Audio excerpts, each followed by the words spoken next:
Matt from Urban Slicer, and he's gonna show you how easy it is to make this Neapolitan pizza. This is a recipe you're gonna love. We're gonna make a traditional margarita pizza using our Urban Slicer Neapolitan Style dough mix. You can do this with a mixer. You can also mix it by hand. So we're gonna go totally old world here, mix this by hand. So it's really easy to mix by hand. Just pour the mix out onto a flat surface, create a little well in the middle to kind of hold that water. So while we're adding the water, we just want to incorporate, let that flour start to slowly absorb the water, bringing a little bit more flour in as we go. Really mix this and go through the kneading process that a dough hook and a mixer would do. So it's time to get our hands dirty. Bring all that flour to the center. We're just slowly incorporating. You can use a dough scraper. Keep everything to the center. Number one pro tip I have for making dough in general, whether it's with the mixer or by hand, is be patient. So sometimes you will see that the flour is absorbing the water maybe a little slower than you expect and it looks really sticky. So don't get in a hurry to start adding flour to compensate for sticky dough. Let the mixing process sort of play out and see what you got after a few minutes. So now what I'm doing is I'm pushing down with this part of my palm, pushing down into that dough, and I'm rolling it like if you're making pasta. And then I'm gonna turn it 90 degrees and I'm gonna do the same thing. And you can see right now, it's very lumpy. It's not the ideal texture for pizza dough, but over the next 5-6 minutes, it's gonna start to come together and get super smooth. Okay, so we've reached a point where I like how this feels. It's starting to smooth out. You can see the lumps are going away, and I can feel that it's been worked plenty. So we're gonna cook 2 pizzas. I'm gonna cut this in half, 2 equal-sized dough balls. At this point, we wanna make a nice dough ball and sort of trap the air. And to do that, we're gonna turn it inside out 6 times. And we're just trapping air and creating a nice round dough ball. And then we're gonna pinch this bottom side. And then there, we've got a nice handmade dough ball. Another thing you can do is you can stretch it and turn it. And I'm basically pulling and tucking. So there's your 2 different techniques. This one gets a little more smooth. It's just entirely up to you what you're comfortable with. Both achieve the same result. We're gonna take these, we're gonna put them in some containers with a little bit of olive oil so it doesn't stick to the container. And after a couple hours, we'll be ready to use them and stretch them out and cook some pizza. It's been a couple of hours since we mixed the Neapolitan dough. You can see that it's doubled in volume at least. So we're gonna transfer this to our cutting mat. So what I have here is a 50-50 blend of a good bread flour and semolina flour. The semolina adds a little more grit. You can also use things like cornmeal. It's even more coarse, but basically we're looking for the flour and the semolina to kind of work like little ball bearings on the pizza peel so we can slide the pizza off real easily. And I'm just gonna put it right on my pile of flour. You can see I have a ton of flour here. Don't be stingy. The flour is gonna fall off later and it's gonna be your best friend when you go to move the pizza off of the pizza peel. So for a Neapolitan style pizza, we really wanna try to preserve the air in this crust on the edge.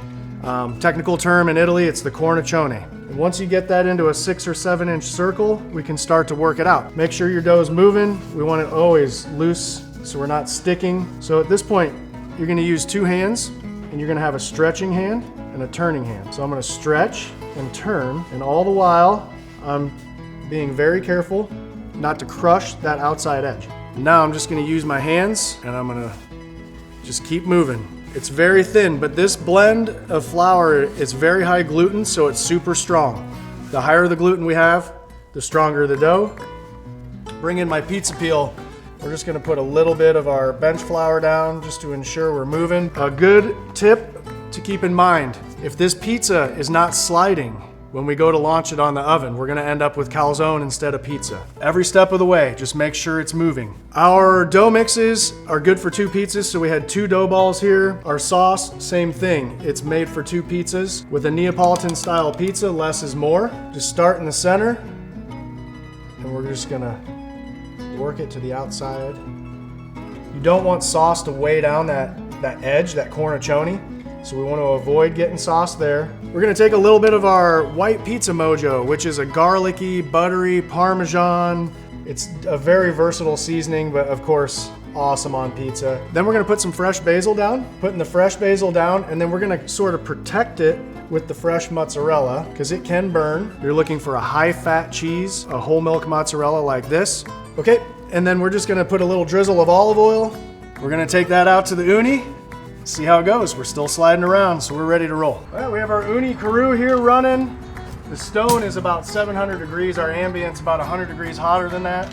This is gonna cook really quick. We'll slide into the oven. We'll be turning this every 10, 15, 20 seconds, somewhere in there. It's kind of by look. We wanna watch the dough come up.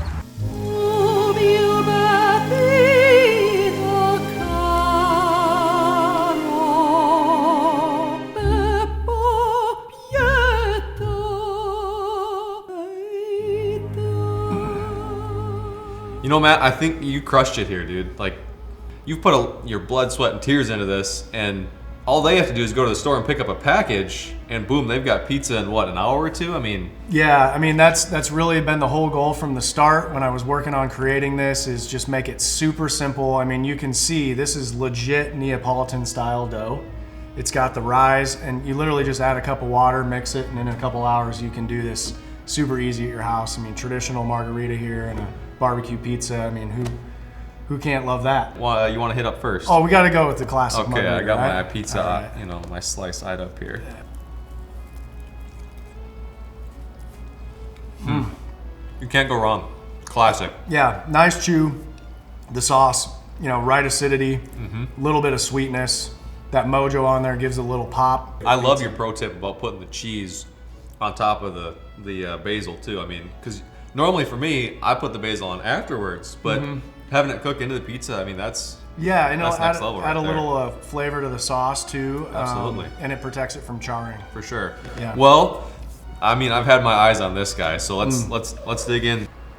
That's fantastic. Pickles on pizza is next level. Yeah. And I'm getting a little zip from that Rufus Teague, that hot seasoning there. Yeah, we got that spicy meat rub on there, and then the honey sweet. I mean, it's a perfect balance of sweetness, spicy, the leftover grilled chicken on there, just tremendous. I mean, it's pretty good. Well, guys, it's that simple, seriously. You know, for me, I had Matt come in here and make me pizza, and I just gotta sit here and eat. But for you guys, pick up a package of this stuff at your local SCHEELS, mix it with some water, a couple hours later, you've got fresh, delicious, almost Italian pizza ready for you at home. I can't wait to do a couple more recipes with you. Yeah, thank you so much. Honor's all mine.